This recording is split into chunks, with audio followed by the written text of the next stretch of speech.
alaikum, Eid Mubarak, and Jummah Mubarak.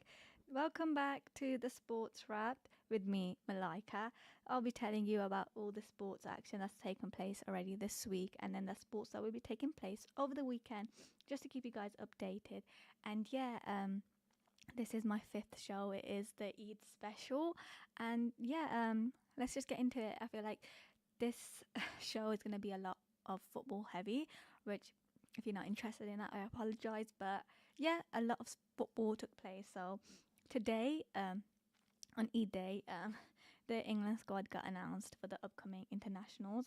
So yeah, let me just name you all the squad, and then I'll let you know who is missing. So it is a 35-man England squad, and the goalkeepers are Then in the forward line, it's Jarrod Bowen, Dominic like 26. As you could tell, like 26. As you could tell by that, because there's a lot of goalkeepers, a lot of defenders, and a lot of attackers. Include two uncut players in Everton's midfielder, James Garner, and Brighton goalkeeper Jason Steele. And then the extended squad also sees recalls from Manchester United duo Harry Maguire and Kobe Mainoo, while AC Milan defender Fikayo Tomori is back for the Mainoo. While AC Milan defender Fikayo Tomori is back for the first time since October, and their lead striker Dominic Calvert-Lewin returns after more than the squad. But then I'm also like, he missed a lot of it throughout injury, but then it is like a thing of, so did a lot of other players, but they got picked. Like Jed Spence, so did a lot of other players, but they got picked. Like Jed Spence, so it is one of those where it's like Thomas Tuchel is just picking the players that I think he favours. And like, for me personally, I think Trent Alexander-Arnold deserves to go to the World Cup, regardless of if he hasn't been playing that much, because he's a type of player that changes games. Like, he comes on like with his passes. Like, as a Liverpool fan, he used to play for Liverpool. He changes the game, and I feel like Liverpool this season have been missing that. And like, even in the games that he played for Real Madrid this season against like Manchester City and all sorts, he was really good. Like, he was very well, like played very well, and like he got his flowers for that. But now, like, he's not playing for, like, he's not being played for England. It's like, is he going to the World Cup? Which he does deserve it, but I don't know. Like, I think if Reece James was fit, he would have 100% got the call up and he would be playing. But because Reece James got injured, it's like, yeah. But the Three Lions continue their World Cup preparations with friendlies at Wembley Stadium against Uruguay on the 27th of March, and then Japan on the 31st of March. And then Tuchel said, "It's our last camp, the last opportunity to impress, and the last opportunity for players to compete for the ticket." And then Tuchel said, to get the best out of this camp, a decision was made to split it into two camps, with 11 players joining the squad after the Uruguay game. So this is quite bizarre. I've never seen something like this. But the 11 players are Dean Henderson, Dan Burn, Mark Gahey, Ezra Konsa, Nico O'Reilly, Elliot Anderson, Declan Rice, Morgan Rogers, Anthony Gordon, Harry Kane, and Bukayo Saka. And then the reasoning behind this was these guys have played more than 3,500 minutes, some 4,000. More important than the pure number of minutes is some of these guys have played more than minutes than the whole of the last season, Tuchel said. All of these players have contributed in September, October, and November. They have credit with me to give them a break mentally and physically. We will benefit from it. And then with the World Cup squad and everything, all that has to be submitted by the 30th of May. So Saturday, 30th of May, that's when the World Cup squads should be submitted. But yeah, when Tuchel was asked about Alexander Arnold's mission, he said it was a tough decision to leave him out. He said, "I know what Trent can give us, and I decided to still stick with the players with us." So he said that like players like Tino Livramento, Jed Spence, Gerald Kwanzaa offered a slightly different profile to Alexander Arnold. And then he said it was also the similar situation for Watkins, and with Calvert-Lewin and Solanke selected over the Villa striker. I feel like Dominic Calvert-Lewin did deserve his place in the England squad this time round, but then with Solanke and Watkins, it is one of those hit and misses. It's just the one who you prefer, because I think they both haven't been that great this season, if we're being honest. I feel like Solanke is playing for Tottenham, who, like, are they getting relegated? That is the main thought. But with like Aston Villa, they are doing well. They are fourth. But like, I know Watkins hasn't been doing well, but he's been playing in a team that's done well. So I thought Watkins would have got this pick over Solanke, but it's just who he prefers, I guess. But yeah, what Tuchel said was, "I want to have a look at two other players to get a better picture and have a clear opinion." And then Jude Bellingham is included in the squad despite not playing for the club since early February because of a hamstring injury, while defender John Stones has just made 2 Manchester City appearances since early October. So it's like I I don't get the selection or the reasonings behind some of these players that are getting selected and then some of the players that are not getting selected. Yeah, at the end of the day, it is Tuchel's squad, so it is his decision. But then it should be like the same thought of thinking behind every player that you pick. Yeah, there are players that undeniably are going to get picked, like Harry Kane. But then he's been incredible this season. Like, just I think it was a few days ago, he got his 50th Champions League goal. It's like, you're going to have Harry Kane in your team. But then it's like, I don't know. It's like he's picking and choosing, which I feel like, in, so like closer World Cup, is that the right thing to do? Don't know. We'll see. But Ghana, who has started every game for the Toffees this season, said he was really happy about his first senior call up. He said, I was very confident it was going to come just on the basis that I've had a good season, so I finally got my chance and his dream come true. He sent a video posted on Everton's X account. And then Tuchel said that his bit of an underrated player selection was a selection of Jason Steele, the Brighton goalkeeper, who has not made a single Premier League appearance for Brighton this season, and he's just named with the prospect of him joining the World Cup squad as a training goalkeeper during the summer. And it is the 35-year-old's first at a senior international level since he's represented Great Britain at the 2012 Olympics in London. So that's 14 years ago. And then Tuchel was also asked about Arsenal teenager Max Salmon, who became the youngest scorer in the Premier League history earlier this month. And he said, yeah, he's an outstanding talent, but there's no need to call up now and increase the pressure, which I totally understand. Like, what Dalman did, I think it was last weekend, was incredible. Like, become the youngest Premier League goal scorer ever. But it's like, he's 16 years old. He doesn't need to play for England right now. He has so much of his time. Like, let him focus on Arsenal. Like, I feel like Arsenal are going to win the league. Let him do that. And then let him slowly get into the team. Let him play for, like, the under-21s, all sorts. Because right now, there's no point of him putting in the squad. Like, I get it. But at the same time, come on, we don't want to damage these players. So, yeah, we will be talking about the Champions League now, which was a bad week for the English teams. Talking about the England squad now, moving on to the bad week for the English teams. We'll just talk about all the results first, and then I'll get into why it was such a bad week.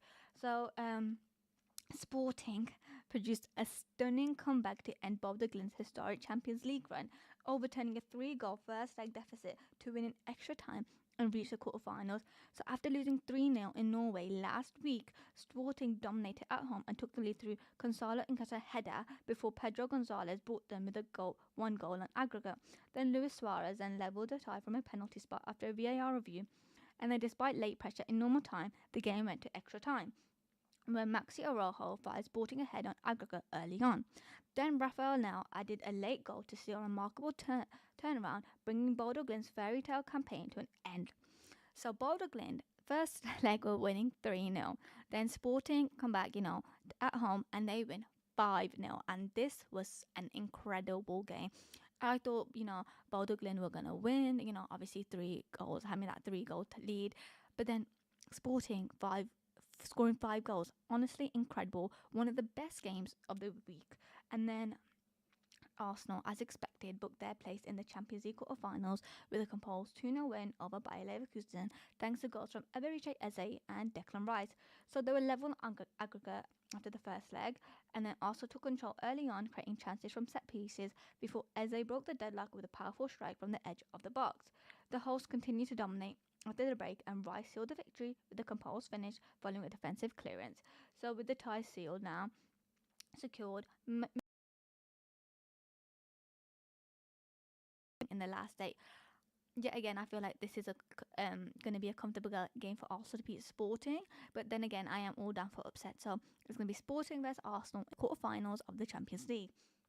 And then it was Chelsea versus PSG. And then Chelsea endured a humiliating exit from the Champions League as Paris Saint-Germain sealed an empathetic 8-2 aggregate victory. Let me just say that again, 8-2 win with a 3-0 win at Stamford Bridge. So Kasha struck early to set the tone before Bradley Barcola doubled PSG's lead inside 14 minutes, effectively killing the tie. Despite spells of pressure from Chelsea, the visitors remained dangerous on the counter and continued to create the better chances. And then in the second half, substitute Seni Mayoli added a superb third to cap off this dominant display as Chelsea's night worsened with an injury to Trevor Chalobah late on.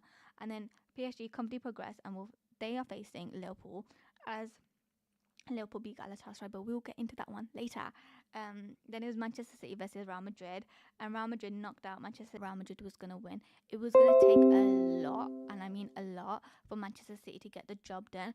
And to be honest, they made a good start. The one thing that the problem was that they weren't clinical, but I think it was just a hard thing to get past. And yeah, it's unfortunate for like a third straight season now that Manchester City have been kicked out by Real Madrid.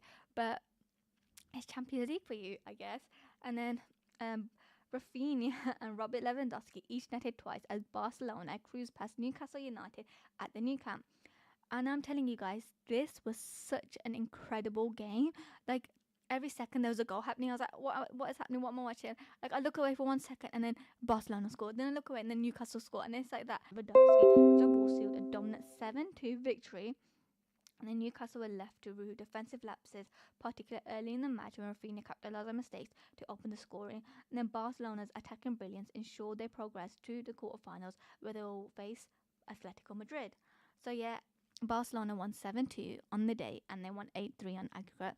So and these teams are getting battered and I can't believe it. It's like, how is this happening? But it just shows, like, to be honest, doesn't it?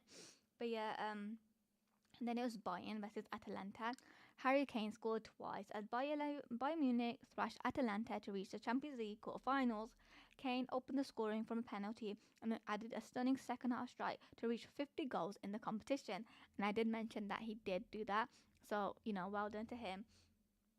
And then already the highest total by an English player. Then Bayern extending their lead through teenager Leonard Carr and then Luis Diaz, while Lazarus scored a late consolation for the visitors. After dominating the first leg 6-1 in Italy, Bayern's attacking power was again too much for Atalanta, and then in the first leg, Dominic Szoboszlai's set-piece strike levelled the tie before Mohamed Salah's brilliant curling goal and quick fire strikes from Hugo Ekitike and Ryan Gramovich sealed a commanding win. Salah's goal made him the first African to score 50 Champions League goals, and Liverpool could eke this season. It was honestly like amazing. Like they showed up, they wanted it, and that showed. And I was proud. Like this is the, I was like, yes, this is Liverpool.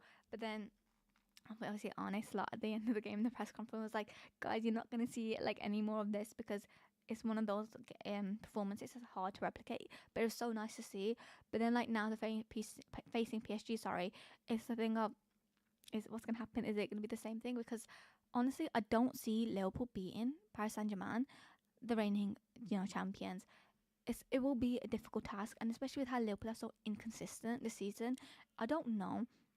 Yes, I do want to get the job done. I want Liverpool to win the Champions League, but I'm being realistic, and I don't think it is possible. But yeah, the last game was Tottenham Hotspur versus Atletico Madrid, and after last week, Tottenham actually played really, really well this game. They played okay. They won 3-2, and they secured their first win under Igor Tudor, home victory 3-2. But were unable to overturn a 5-2 first leg deficit, exiting the Champions League last 16. Randall Colomwani and Xavi Simons scored for Spurs, while Julian Alvarez and David Herco netted for Atletico, with Simons adding a late penalty sealed the night.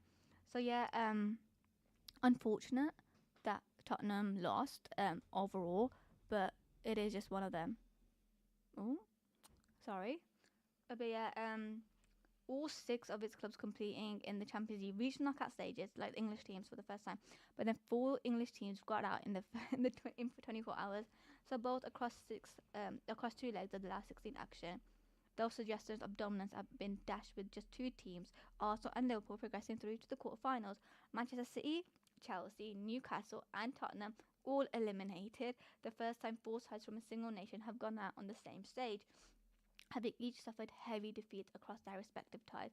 So overall, the 4 sides conceded 28 goals, suggesting it was a humbling experience for the Premier League clubs.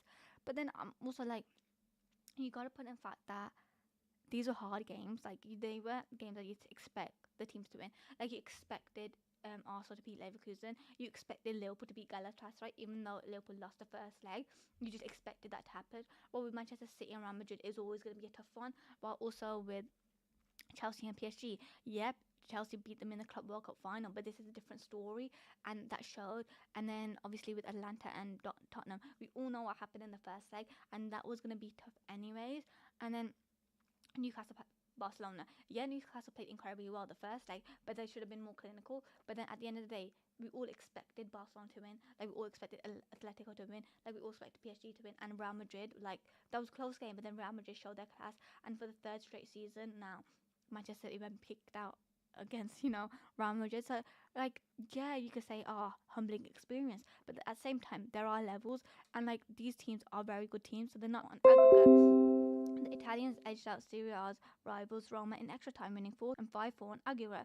So Unai Emery, who is known for being amazing in the Europa League, he's a 4-time Europa League winner, is a step closer to ending Villa's 30-year trophy drought, which would also earn the club a return to the Champions League. It was ultimately a forgettable game which suited Villa, as Lille rarely threatened, with Ollie Watkins' goal in the France last week giving the host their platform for success. And then Nottingham Forest secured a Europa League quarter-final place with a penalty shootout win over Danish side following a dramatic last 16 tie. So yeah, the penalty shootout, I think it was one to forget for the other team, for the Danish side, as Nottingham Forest did dominate. But yeah, now they will face a quarter-final clash against Porto, and yeah, they look to put their Premier League struggles behind them. But I do see Nottingham Forest going far in the Europa League, because when you look at the sides left in the Europa League, you think they should, but then you look at them in the league and they're battling relegation, so it is something. But yeah, it was also the Conference League, and Ismail Assar scored twice as Crystal Palace edged past 9-man Locker in extra time to move into the quarterfinals of the Conference League. The Senegal forward opened the scoring in the 13th minute to hand Oliver Glasner side the perfect start in Cyprus, following the first leg goalless draw in South London a week ago. And then Spanish defender Anexova heading in a 63rd minute equaliser after the break, after being sent off for a second yellow card 10 minutes later before, as the host took the tie to extra time, and then it was left to Sarr to deliver the decisive contribution in the 99th minute as he stood in Daichi Kamana's low cross for a close range to set up a meeting with Florentina in the last day. Sarr loves scoring against Liverpool. He's back to scoring now, and he does this type of celebration. So yeah, that is quite funny. There's also a lot of drama. There was also a lot of drama in the football world. I didn't think I'd ever be saying this. I didn't think this would ever be happening, but it is. On Tuesday evening, it was announced that Morocco had been declared the winners of the 2025 Africa Cup of Nations after the Confederation of African Football overturned the result of the final following Senegal's controversial walk-off. So, like I said, on Tuesday evening, it was announced that Morocco had been declared African Cup of Nations champions after Senegal won. Senegal beat Morocco 1-0 in the final on the 18th of January. We're in March now, guys. It's 18th of January in a match that was overshadowed when the Senegalese players refused to play after the hosts were awarded a stoppage time penalty with the match goalless. Then, following a delay about 17 minutes, the players did eventually return, and Brahim Diaz's penalty was saved before Senegal players Gar scored an extra time winner. But then, however, the result has now been overturned after a decision by appeal board, African Football's governing board. And then a statement from said Senegal had the result of the match being recorded as 3-0 in favour of Morocco. Then the Senegalese Football Federation obviously said they're going to appeal against the decision, calling it unfair, and unaccepted decision, which brings discredit to African football. And then the decision follows an appeal by the Moroccan FA, which CAF said was declared admissible in form and was upheld.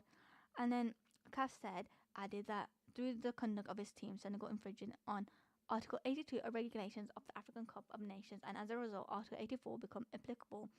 Article 82 states that if a team refuses to play or leaves the ground before the end of regulation time without the referee's authorization, it will be considered the loser and eliminated from the competition. And then Article 84 complements this provision, stating that any team that violates Article 82 will be permanently eliminated and lose the match 3-0. I don't know, guys. Like, it's so like it's a thing of how is this happening. But I'll get on to more of this after the ad break, because there is an ad break now, but I'll leave you guys to it.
Assalamu alaikum. We are back. This is like the last part of the show, the last part of the Eid special, and I can't wait. Still talking about the African Cup of Nations because I feel like you need to talk more about it. As don't know how something like this is even happening. But yeah, a statement from RFMF said its decision to appeal against the final result was never intended to challenge the sporting performance of the teams, but is a request for the application of the competition and regulations. The federation reaffirms its commitment to respecting the rules, ensuring clarity in the competitive framework, and maintaining stability within African competitions, the statement added. It also wishes to commend all the nations that took part in this edition of the AFCON, which has now been a major for African football.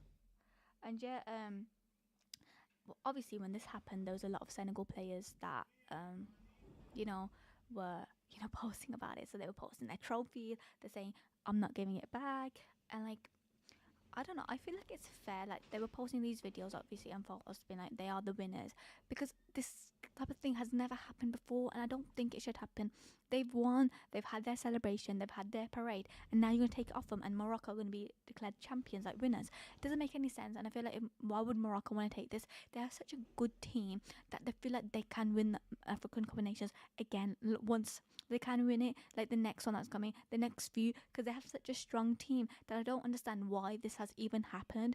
And like a lot of the Senegal players were, taking photos, posting, and I agree. Like I know that it's like a thing of, that this African Cup of Nations, like seeing a final like that too, was very bizarre to me. It's like how has the team walked off? Has the team gone back on? It's just like that shouldn't be happening. And like the penalty decision in itself was very controversial that the players did walk off, but like I don't agree that they should have walked off, but they did. And because of that, that made this final one to, like, you'll never ever forget it. And I don't know, I think it put Africa Cup of Nations like a bad light on it. And like even now with the women's Africa Cup of Nations, that has been delayed, and I don't know why it's been delayed. And we're talking about this, we're not talking about the women's Africa Cup of Nations, and I haven't seen anyone really talk about why it's been delayed. Like that was meant to be taking place, like the Asian Cups are taking place, the Women Asian Cups are taking place. The finals on Saturday is Japan versus Australia, but like no one's talking about the Africa Cup of Nations with the women's, and I feel like we're going back. Like even like it just shows where the priorities are. Like you're focusing on this, like on this, sorry, brain fade, you're focusing on this result when it happened in January. We're in March now. The Women's Africa Cup of Nations should have been taking place, but it hasn't, and I don't know why, and I just don't agree with it. But yeah, what it says was, North African footballers journalist Mahir Manzi told BBC Radio Live live the decision to over the result would not change the emotional impact of what unfolded on the pitch. And he said, "We cannot erase the final 60 minutes of that match and what we saw. We cannot erase the feelings of seeing Senegal lift the trophy and the players going home with the medal and then having a parade." Exactly what I just said, because that, like, it overturning the decision for what? And now I've seen that other teams want their decisions to be overturned, like Argentina versus England, like when Maradona handballed the ball, like the stuff like that. Like this shouldn't be happening. Like okay, it's one of those decisions, like but now you look back and you move on. Like you don't want to just dwell, and I feel like that's what's been happening, and it's not right. Sorry, I just went on a bit of a tangent there. Obviously we all know what happened in the African Cup of Nations final, and now I'm just going to be moving on. There was another drama, Chelsea drama on Monday. Chelsea have been fined £10 million and handed a suspended transfer ban after admitting making £47 million in secret payments to unregistered agents and third parties over transfers between 2011 and 2018. The 10 million fine is the largest ever imposed by the Premier League, topping the 5.5 million fine given to West Ham United in 2007 over the signings of Javier Mascherano and Carlos Tevez. However, the Blues avoided a sporting sanction such as points deductions for what the Premier League called voluntary self-reporting historic breaches of rules. Chelsea also received an immediate 9-month academic transfer ban and £750,000 fine over the registration of academy players between 2011 and 2019, and 2022. And then the Premier League's reports name a number of transfers related to the unregistered payments, including those of Eden Hazard, Samuel Eto'o, William Ramirez, David Luiz, Andre Schurrle, and Nemanja Matic. There is no suggestion of any wrongdoing on the part of those players, and payments to representatives of another four players are detailed by the Premier League, where their names have been redacted in the report. No reason have yet been given for them not being made public, and the club accepted the charges with which occurred under Roman Abramovich's ownership. The Premier League said undisclosed payments by third parties associated with the club were made to players, unregistered agents, and other third parties for the benefit of Chelsea. The Premier League added that £10 million fine would have been 20 million, but it was reduced 50% on account of Chelsea's proactive self-reporting and cooperation with the process. And I'm sorry that there is a lot of noise over there, but it's the studio, and I'm sorry that I can't control what's happening outside the studio. I wish I could, but because this is live, it would just make it very unprofessional. And I know that, the sound is very unprofessional. I really don't know what's happening, but yeah, I'm really sorry, and I do apologize. So yeah, going back, the club said from the outset of this process, the club has treated these matters with the utmost seriousness, providing full cooperation to all relevant regulators. The Premier League said Chelsea would have not breached its profitability and sustainability rules during the academic seasons, even if the payments had been registered, and it therefore did not deem a points deduction to be an appropriate punishment. In 2023, the Blues were fined £8.6 million by UEFA for submitting incomplete financial information for the period between 2012 and 2019. A separate FA disciplinary process is investigating alleged use of the making of payments to unregistered agents is ongoing. So Chelsea won 2 Premier League titles, 2 FA Cups, and 1 Champions League, 1 Europa League, and 1 League Cup between the period of 2011 to 2018. So they employed 6 different permanent managers during the 7-year spell, though there is no suggestion that any head coach was part of the wrongdoing. And the current head coach, Liam Rosenior, said on Monday it was not a negative distraction, adding, I think actually that's the line drawn, that through the situation and we can move on and we can plan to make this club as strong as possible in the long term. And also, Chelsea defender Reece James could be out for weeks with a hamstring injury, and that was confirmed on Monday as well. Now, on Thursday, this is very football heavy because, guys, there was a lot that happened.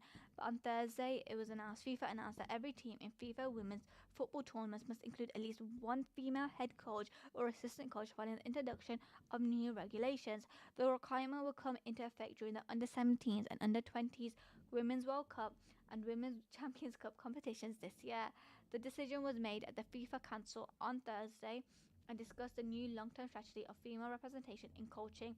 Under the new ruling, at least 2 staff members on the bench of every team at matches must be female, with one in assistant coach or head coach role. The rule applies to all youth and senior tournaments, including clubs and national teams. So, obviously, this is to grow more women into the women's game, women's coaching, but also can it be seen as a negative because, you want the best coaches, you want this, you want that. So like now it's more like, oh, you need to have a female, you need to have this. Are clubs just going to be having a female just for the sake of it, or are they going to have like females because they're good, like they're suited for the role? I don't know. That is left to thinking for people. I've just seen mixed opinions on this, but yeah, it's to everyone's interpretation, whatever you want to think. I think it is good to an extent because you want to see more women in the women's game, but then also you want to see the best person for that role. So yeah, there is that. And then obviously sticking with women's football, the WSL returned this weekend, and yeah, it was great. I love the WSL, it's amazing. So let's talk about the game. So on Sunday, Aston Villa drew 0-0 with Manchester City. So Manchester City saw their title charge halted as they were held to a 0-0 draw by Aston Villa at Villa Park. Villa were the stronger side in the first half, with goalkeeper Clara Keating from Manchester City making several saves and surviving a scare when Chesney Grant struck the post. And then City improved after the break, pushed for a winner, going closer to Rebecca Nog, while Vivian Miedema also threatened late on. However, a lack of sharpness in front of goal meant the league leaders had to settle for a point, extending their lead at the top of the table, but missing a chance to strengthen their title grip. And then Liverpool beat Leicester City 2-0. It was an important game. I talked about how this was a relegation clash. And yeah, I think it was, to be honest, it was one of those games where it's like, if you won, we should be able to stay up. And Liverpool won. Peter Olsen gave Liverpool an early lead, finishing from close range after a sharp team move as the hosts dominated much of the first half. Then Leicester responded. They just struggled to respond, failing to seriously test goalkeeper Jennifer Falk despite a brief improvement after the break. And then the result was sealed later on as Kerry Holland converted a penalty after a foul on the substitute Ariel Sennett, ensuring a priceless victory that lifts Liverpool up to the table while Leicester are rooted to the bottom. So yeah, then also beat London City Lionesses 2-0. They strengthened their push for Champions League qualification with a comfortable 2-0 win over London City Lionesses. Olivia Smith, former Liverpool player, opened the scoring early, capitalising on a defensive lapse to bundle in from close range after sustained pressure. Arsenal remained in control throughout, limiting the host's attacking threat, and then substitute senior Black Zenius sealed the victory in the second half, finishing from close range after good work from Alessia Rizal. So yeah, the win keeps Arsenal firmly in the race for the top three. Then Everton beat Tottenham, which was a surprise. But yeah, Everton expanded their impressive form with a 2-1 comeback win over Tottenham, making it 4 consecutive wins in the WSL. Yuki Morita gave Everton an early lead with a fine finish, but the Spurs responded late on through second quarter to level the match. However, substitute Kelly Cargo proved decisive, tapping in the winner in the closing stages after good work from Imagula. The result lifts Everton up in the table, continuing their stronger challenge on the interim boss Scott Bellin. So yeah, sorry about that. Just checking if we were on the right thing. Chelsea on Wednesday secured a 2-1 victory over Brighton with teenager midfielder Lexi Potter marking her first WSL start with her first goal of the result. Alyssa Thompson gave Chelsea the lead in the 13th minute with a powerful header, but Brighton responded quickly as Carla Kalmachuk equalised just 4 minutes later with a deflector strike. The decisive moment came in the 39th minute when Potter, 19 years old, capitalised on a loose ball in the box, following another dangerous move from Sandy Baltimore. Despite a bright start from Brighton, Chelsea's clinical edge proved the difference as they held on for victory to remain in the title race. So the title race is looking, very close right now, but I feel like Manchester City should still have it in the bag. And then West Ham drew 0-0 with Manchester United. Their WSL title hopes suffered a setback as they were held to a scrappy goalless draw. Mark Skinner's side struggled to find rhythm after their League Cup defeat on Sunday, failing to create clear chances and dropping to third in the table. West Ham impressed with their high pressing and energy, carving out the better openings, including a free header for Vina Asani that was saved by Fallon Tullis-Joyce. United improved after Melvin Mallard's introduction in the second half, but could not find a breakthrough as both sides lacked the quality to score, leaving the points shared. Now, as I said, Chelsea and Manchester United played on Wednesday, and that was because both sides played in a Women's League Cup final on Sunday, and Chelsea defended their first of 3 domestic titles with victory over Manchester United in the Women's League Cup. It was a crushing blow for United, who have now lost 3 finals to Chelsea, having also been beaten twice in the FA Cup. England international Lauren James capitalised on an error from defender Dominique Janssen and celebrated her no-look finish with a nonchalant cupping of her ears towards the fans of her former club, United. She was a stand-up performer in the first half as Chelsea dominated possession were really troubled by United. And then Elizabeth Turner hit the crossbar and missed a huge chance at the near post before Aggie Beaver-Jones eventually made it 2-0 to Chelsea. And then this victory helped, silence Chelsea's critics, who have grown louder throughout the campaign as they have fallen behind in the women's, the title race. But his managers, Sonia Batpool's 4th trophy since joining the club just last year, having led Chelsea to the unbeaten domestic treble last season. But what was unfortunate with this was Natalie Barr came on in the game in the final, and it was just a few minutes in and she got injured again. She kicked the ball and she did her calf, and now she's out for the season, which is very unfortunate because this was meant to be her comeback game, getting into it, having a few minutes, and then she's got injured straight away, and she was crying off the pitch, and I just felt for her. And it's honestly, injuries can ruin a footballer's career, like an athlete's career, and I've just it's such a shame. I hope she does recover well, and next season will be her season. But yeah, we will be talking about the Premier League now. I've been talking about football, but there's just so much, guys. Burnley drew 0-0 with Bournemouth, and Sunderland lost to Brighton 1-0. Arsenal beat Everton 2-0. Newcastle beat Chelsea 1-0. West Ham drew with Manchester City 1-1. So I feel like now also the league is in their hands. They are fingertips away. Sorry, microphone. They are fingertips away from lifting this Premier League. So if they bottle it now, I don't know what to say, but they I can't believe that Manchester City dropped points against West Ham. Crystal Palace and Leeds drew 0-0. Manchester United beat Aston Villa 3-1. And honestly, Manchester United, they are looking amazing this season now with Michael Carrick in charge. They're looking dangerous. And you know what? From where Manchester United were with Rupert Amorim, they were like, considered a joke team. Now they have been taken seriously and they are third in the league. So, like, I can't believe it. Like, well done to United. And then Nottingham Forest drew 0-0 to Fulham.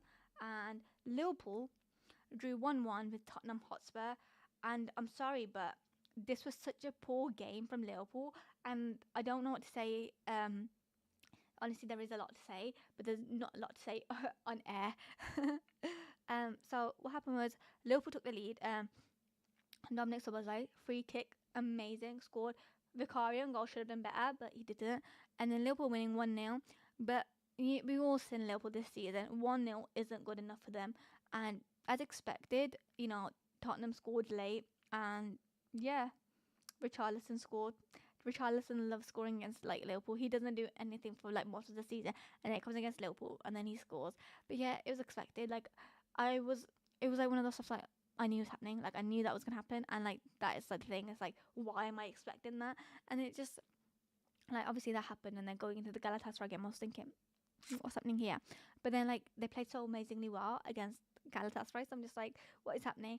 But yeah, on Monday, Brentford and Wolverhampton Wanderers drew 2-2, and it was such a good game. Brentford were 2-0 up, but then Wolves responded just before halftime through Adam Armstrong, who finished off swift counter attack. Then the visitors continued to push after break and found a deserved equaliser in the 77th minute as substitute Tyler Acquair hit home shortly after coming on, and then both sides had chances to win it late on, but ultimately had to settle for a point apiece.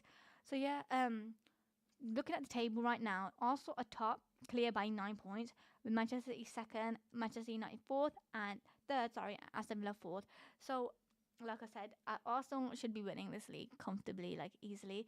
But the question is, guys, do you think Wolves might be staying up? Because, like, against Brentford, they played really well. I think they should have won that game, to be honest. They should have won a lot of games this season, but they didn't. They lost. I think they've lost too many games, and that's cost them. But, like, they're playing well right now. They're playing really well. And I don't know what it is. It's like they got nothing to play for, just pride, and that's, like, helping them.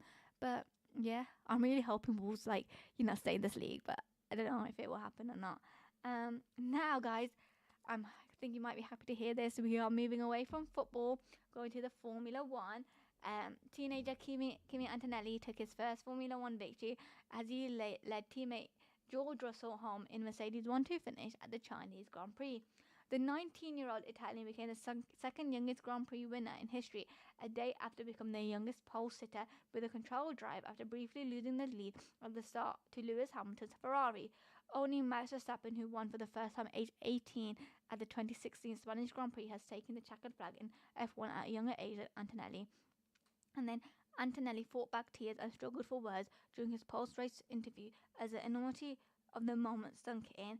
And then Russell's second place ensured he kept the championship lead by 4 points from Antonelli after a race composed by losing positions from following an early safety car. Behind them, Hamilton and Ferrari teammate Charles Leclerc staged a grappling duel for the first 2/3 of the race, and then they swapped positions, and then Hamilton finally secured his first podium finish for Ferrari since joining them at the start of last season. So yeah, some would say it was Mercedes winning the race because obviously Kimi Antonelli, George Russell, and Lewis Hamilton. And I don't know, as someone that has started to get into like Formula One when Lewis Hamilton was very successful with Mercedes, it was so nice to see him like on the podium finishing third, and yeah, just see Mercedes. It was very nice to see. But yeah, that is now we're into an enforced month-long break of the cancelled races in Middle East as F1 travels to Japan for the 27th to 29th race weekend of March. And yeah, the Bahrain and Saudi Arabian Grand Prix weekends in April have been cancelled as a result of the war in the Middle East. Formula One have concluded after careful evaluation that it's not safe to hold either race because of the ongoing conflict across the region. The Bahrain event at Sakir was scheduled for to the 10th to the 12th of April, while the Saudi event in Jeddah would have taken place a week later. So that's not happening anymore, and those races are not getting replaced either. So now to the darts. Yesterday Luke Littler produced an astonishing comeback from 5-0 down to stun Govan Price 6-5 in and win week 7 of the Premier League darts in Dublin. Price, who won in Dublin last year, was dominant as he raced into the lead, but he missed chance after chance to kill off the game as the world champion came roaring back. As the Welshman missed 5 darts for the match, Littler reeled off 6 legs on the spin for his second weekly victory of the season.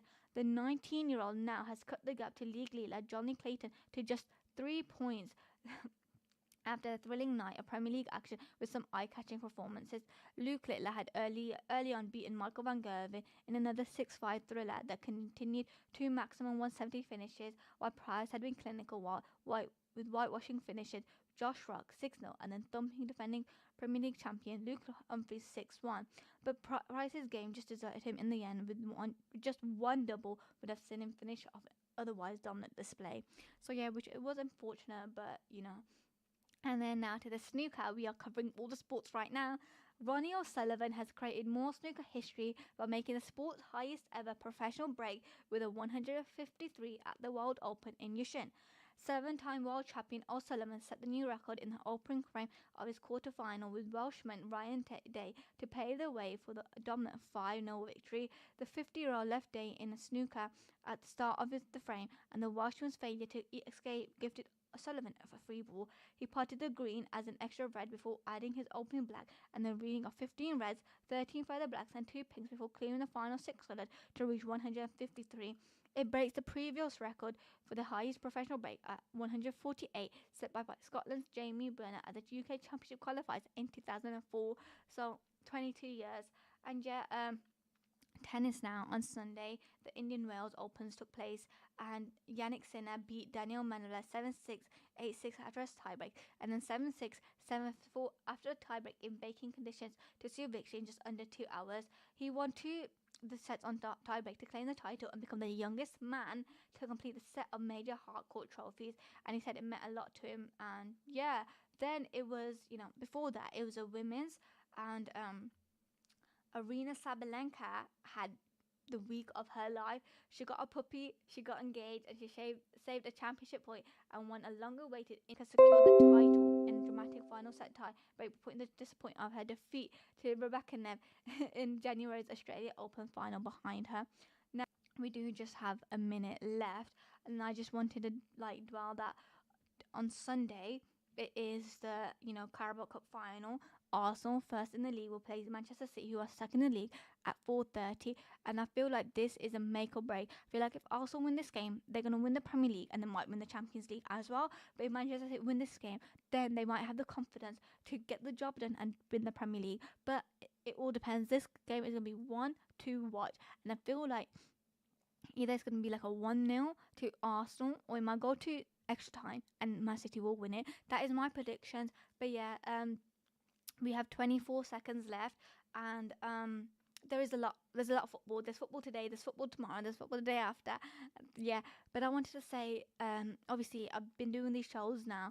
This is my 5th show. I think I've been having technical difficulties today, but that's been out of my control. But I will be continuing on with my shows, which is good news. It will be once a month. I will do one next month, and yeah, I can't wait to continue on with this. You guys are going to be with me on my journey, as I do post on TikTok, Malaika's Mind, where I post about my journey to become a sports journalist / broadcaster, as that's what I want to do. That's my dream. So having a sports show is just getting that experience of having a radio show. It's been great. It's been really fun. And yeah, today I was all on my own, but I think it's been great. And now I've been yambling too much, yapping that it's the end of my show. So yeah, thank you guys for listening. Thank you for listening for the past month. I hope everyone has had a blessed month, and I hope everyone has had a great day so far. Eid Mubarak, Salam Alaikum, and I'll see you next time. So yeah, bye guys.